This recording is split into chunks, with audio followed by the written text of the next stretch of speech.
इस विश्लेषण में हम देखने वाले हैं कि कैसे पाकिस्तान और तालिबान की दशकों पुरानी दोस्ती देखते ही देखते एक खुली जंग में तब्दील हो गई। साल है 2026, महीना फरवरी का। जगह रावलपिंडी गैरिसन। पाकिस्तान के सबसे ताकतवर जनरल एक वॉर रूम में बैठे हैं।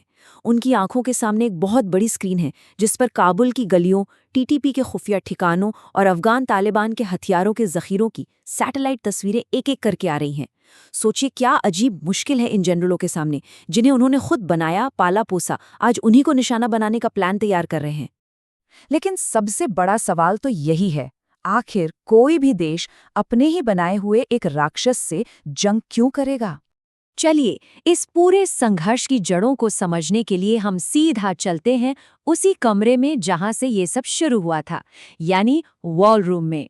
27 फरवरी 2026 पाकिस्तान के रक्षा मंत्री ख्वाजा आसिफ एक बयान देते हैं। कहते हैं, हमारा सब्र अब टूट चुका है, अब ये हमारे बीच एक खुली जंग है। अब देखिए, पाकिस्तान का इतिहास देखकर तो कोई भी यही सोचेगा कि ये ऐलान भारत के लिए होगा, लेकिन नहीं, ये बयान था अफगानिस्तान की तालिबान सरकार के लिए।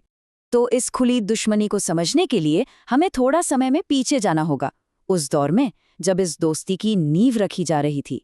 ये कहानी शुरू होती है 1994 से। अफगानिस्तान की धूल भरी कच्ची सड़कों पर आईएसआई के ऑफिसर तालिबान के लीडर मुल्ला उमर से मिल रहे हैं। वही मुल्ला उमर जो एक आंख से देख नहीं सकता था।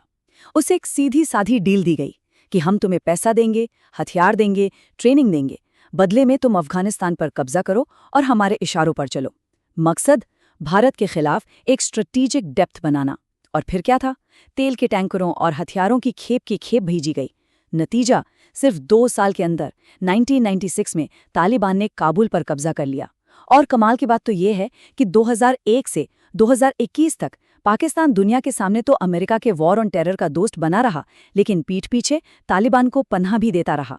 और जब 2021 में तालिबान दोबारा सत्ता में लौटा तो पाकिस्तान के उस वक्त के प्रधानमंत्री इमरान खान ने तो बाकायदा जश्न मनाया था। कहा था भी अफगानों ने गुलामी की जंजीरें तोड़ दी हैं। पाकिस्तान को लगा कि उसकी कठपुतलियां वापस गद्दी पर आ गई हैं। लेकिन पाकिस्तान ने एक बहुत बड़ी चीज का अंदाजा नहीं लगाया था। जो ताकत आप धार्मिक कट्टरता के नाम पर बनाते हैं, वो हमेशा आपकी वफादार नहीं रहती। और यहीं से इस कहानी में एक बहुत बड़ा ट्विस्ट आता है। यहाँ एंट्री होती है तहरीक-ए-तालिबान पाकिस्तान की, जिसे हम टीटीपी भी कहते हैं। इसको पाकिस्तानी तालिबान भी कहा जाता है। ये अफगान तालिबान से ही निकली एक शाखा है, जिसका सिर्फ एक मकसद है, पाकिस्तान की सरकार को उखाड़ फेंकना और वहां शरिया कानून लागू करना। अपने इस मकसद को पूरा करने के लिए टीटीपी ने पाकिस्तान में सचमुच खून की नदियां बहा दी। जरा दिसंबर 2014 की एक सुबह की कल्पना कीजिए। पेशावर का आर्मी पब्लिक स्कूल। सुबह के 10 बजे हैं, बच्चे क्लास में बैठे हैं, कोई गणित का सवाल हल कर रहा है, कोई दोस्तों से बात कर रहा है। उनके बस्तों में टिफिन बॉक्स रखे हैं जो उनकी माओं ने सुबह सुबह पैक किए थे। और तभी गोलियों की आवाज गूंजती है। टीटीपी के आतंकी एक एक क्लासरूम में घुसकर गोलियां बरसाना शुरू कर देते हैं। उस एक हमले में 8 से 18 साल के 132 बच्चे मारे गए। कुल मिलाकर 149 लोगों की जान चली गई। इसे पाकिस्तान के इतिहास का सबसे काला दिन माना जाता है। और 2021 में अफगान तालिबान के सत्ता में आने के बाद से तो टीटीपी के हमले और भी ज्यादा बढ़ गए हैं। जैसा कि ये चार्ट दिखा रहा है, 2024 में जहां 2236 मौतें हुई, वहीं 2025 आते आते ये आंकड़ा लगभग दोगुना होकर 4001 पर पहुंच गया।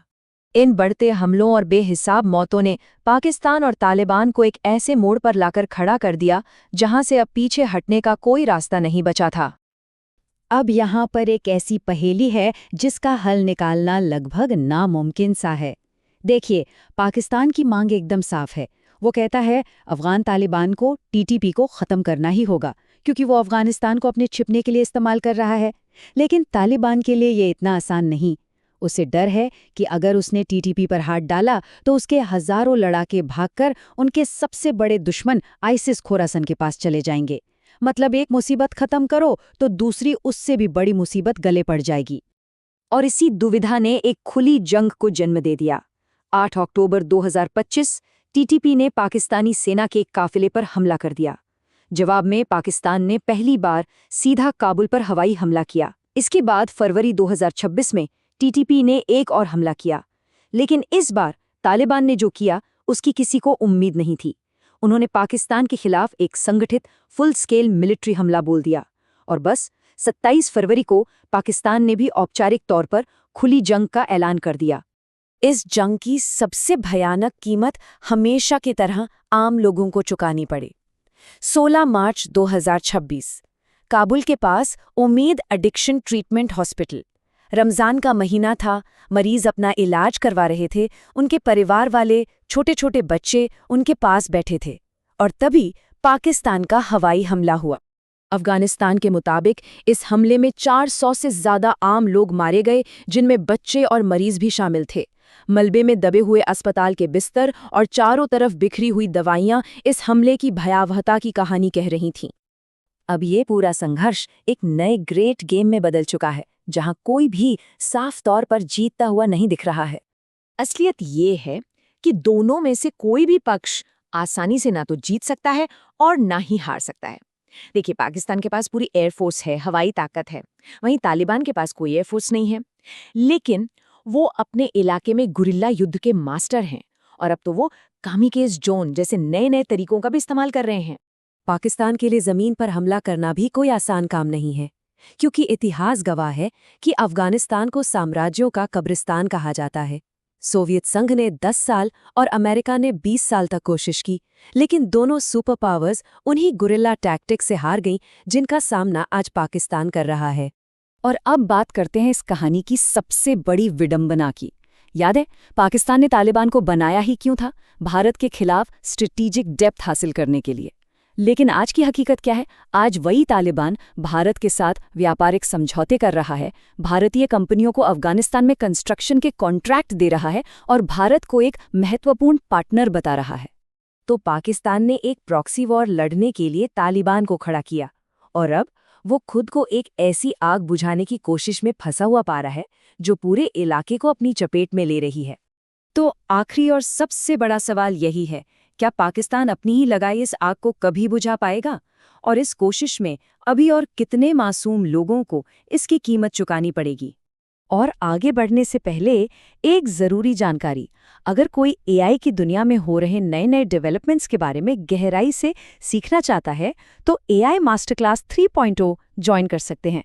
स्क्रीन पर जो QR कोड दिख रहा है उसे स्कैन कर सकते हैं या फिर डिस्क्रिप्शन में दिए गए लिंक से सारी जानकारी मिल सकती है।